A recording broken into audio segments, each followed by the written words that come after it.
ఎన్నెన్ని కలలు కన్నాయి కన్నెకళ్ళు, అన్నీ కళ్ళలై ఇచ్చాయి కన్నీళ్లు. అయ్యో పాపం ఇదేం శాపం. 100 ఏళ్ల నాటి ఈ పాటను కూనిరాగాలు తీసుకుంటూ పాడుతున్న కస్తూరిని వెనుక నుంచి వచ్చి కౌగలించుకున్నాడు సుధాకర్. ఏంటోయ్ మంచి హుషారుగా ఉన్నట్టున్నావు, ఏవో పాటలు పాడుతున్నావు, కొంచెం గట్టిగా పాడబోయ్, మేము కూడా విని తరిస్తాం కదా అంటూ ఆమె మెడమీద తలవాల్చి వెచ్చని శ్వాస వదులుతూ గోముగా అడిగాడు. అతని చేతులు కొంటె చేష్టలు చేస్తూ ఎక్కడెక్కడో తాకుతుంటే చిరాగ్గా వదిలించుకుంది. వీటికేం తక్కువ లేదు, మూతి విరుస్తూ పరుషంగా చెప్పి వాలుజడను విసురుగా అతని మొఖాన కొడుతూ క్రీఘంట అతన్ని కోపంగా చూసుకుంటూ చంటాడిని తీసుకుని బయటకు వెళ్లిపోయింది వాడికి బొవ్వ తినిపించడానికి. ఆరు బయట చిక్కటి వెన్నెలలో పిల్లాడికి గోరుముద్దలు తినిపిస్తూ వయ్యారంగా నుంచున్న సతీమణి చెంతకు చేరి, ఇప్పుడేమైంది బంగారం అంటూ ఆమె వాలుజడను చేతిలో వీణలా చేసుకుని ప్రేమగా అడిగాడు. ఆ జడంటే అతనికి ఎంత ఇష్టమో. తెల్లని కస్తూరి మేనిని నల్లని తాచుపాములాగా జగనమున నాట్యం చేసే ఆ జడను కాపాడుకోవడం ఆమెకు కష్టమైన పనే అయినా తన భర్త కోసం అంత పొడుగు జడకై కత్తెరకు ఎప్పుడూ పని చెప్పలేదు. ఇంకేం కావాలి నా బతుకి ఓ అచ్చటా ముచ్చట, గంగిరెద్దులాగా మీరు చెప్పే వాటన్నిటికని తల ఒప్పుకుంటూ గొడ్డు చాకిరీ చేయాలి అని ముక్కు చీదుకుంది కస్తూరి. దానికి తోడు వీడి గోల ఒకటి, పొద్దస్తమానం ఏడుస్తూనే ఉంటాడు. మీరేం చక్కగా ఆఫీస్కి వెళ్ళిపోతారు, ఇంట్లో పనులన్నీ చేసుకోవాల్సింది నేనేగా.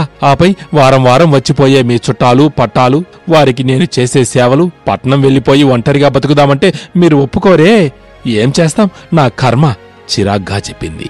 వారం రోజుల నుంచి కస్తూరి ఇదే పోరు పెడుతోంది. పచ్చని పైరు నుంచి వీచే చల్లని పైరుగాలి ఆమెకు మట్టి వాసన కొడుతోంది.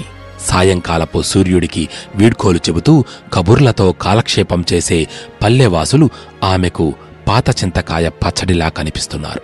ఇంట్లో పని చేయడానికి పనిమనిషి ఉంది, అయినా ఆమెకు ఏదో లోటు. పట్నంలో అయితే జనాలు ఎంత పద్ధతిగా మాట్లాడుతారో, ఎంత మోడర్న్గా ఉంటారో. పెద్ద పెద్ద కార్లలో జుయ్యమంటూ హాయిగా షికార్లకి వెళ్లవచ్చు. అంతెత్తున ఆకాశాన్ని తాకే భవనాల్లో దర్జాగా బతకొచ్చు.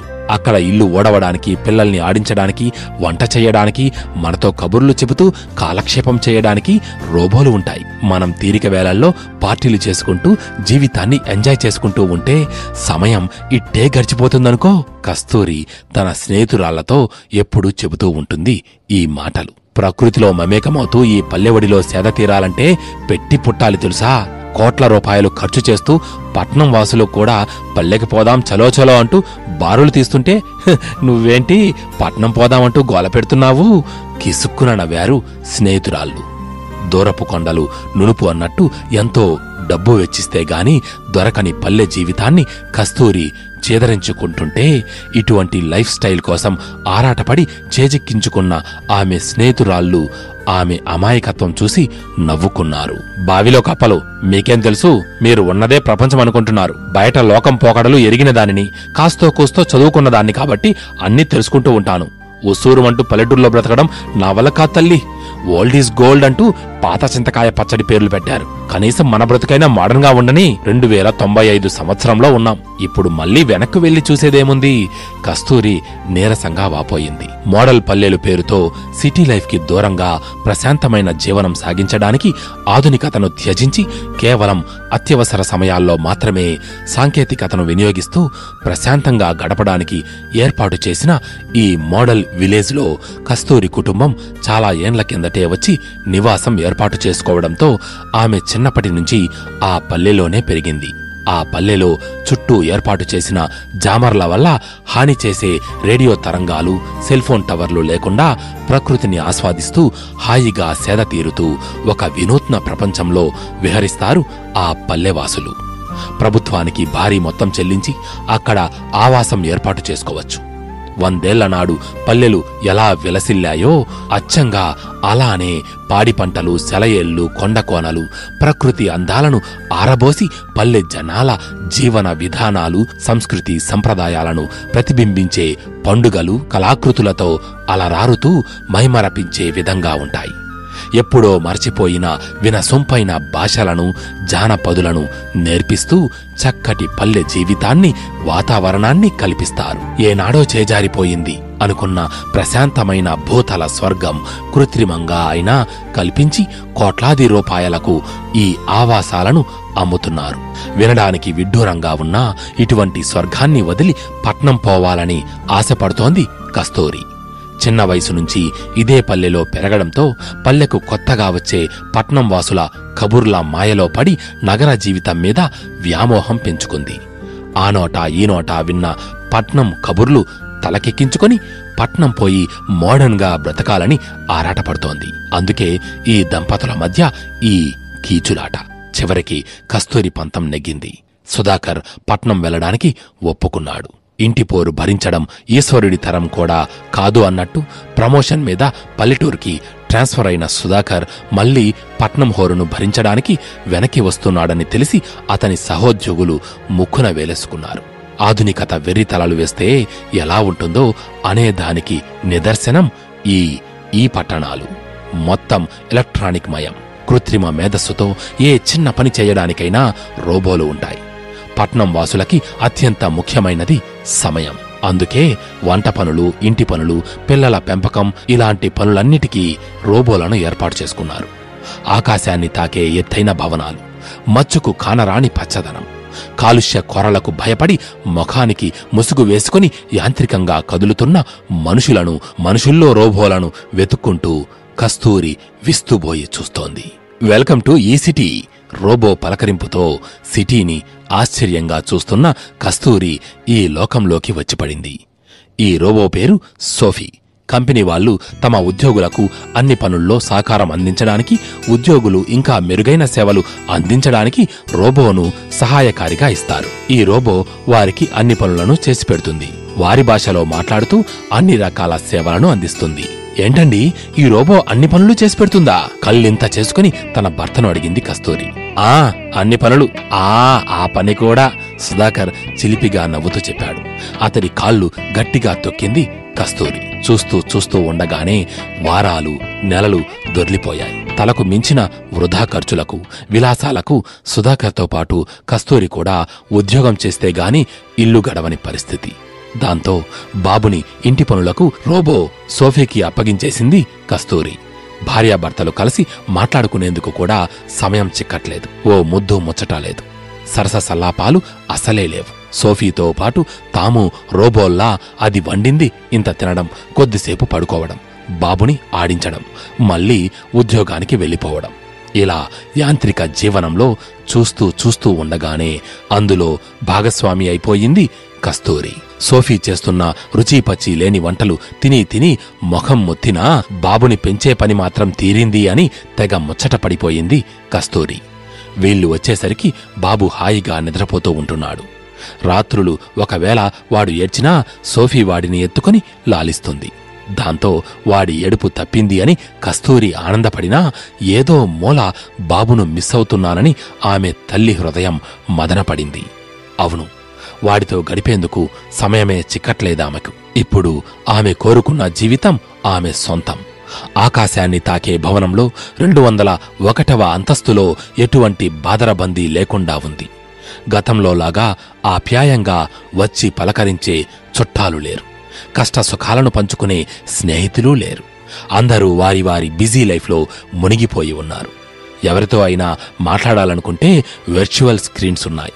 బటన్ నొక్కిన వెంటనే మనం మాట్లాడాలి అని అనుకున్న వాళ్ళు క్షణాల్లో 3D రూపంలో ప్రత్యక్షమవుతారు. అయినా ఏదో వెలితి.